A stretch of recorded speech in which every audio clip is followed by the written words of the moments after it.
De l'eau, toujours de l'eau à Paris ce mardi. Des pluies ininterrompues sont tombées pendant 24 heures sur la capitale, comme cela a été aussi le cas dans tout le nord et le centre de la France. L'alerte orange a été levée en Île-de-France à la mi-journée, mais le risque d'inondation restait présent. Météo France a même placé le Loiret en alerte rouge crue en raison de la montée des eaux d'un affluent de la Seine.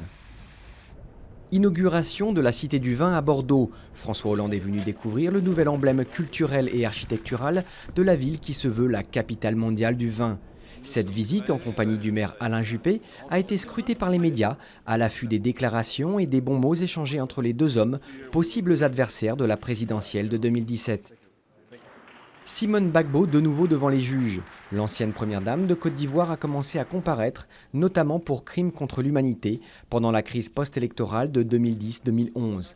L'épouse de Laurent Gbagbo purge déjà à Abidjan une peine de 20 ans de prison, prononcée en 2015 pour atteinte à la sûreté de l'État.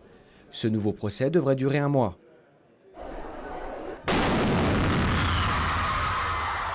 Une explosion, des cris, cela s'apparente à un attentat, mais il ne s'agit que d'un exercice.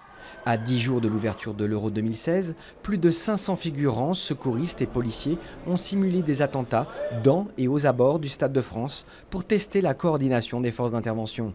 7 matchs de la compétition se joueront dans cette enceinte. Évacuation hors norme dans l'ouest de la Thaïlande.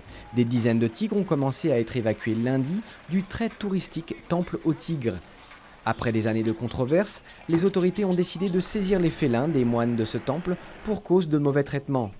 La destination finale des tigres n'était pas encore connue au moment de leur capture.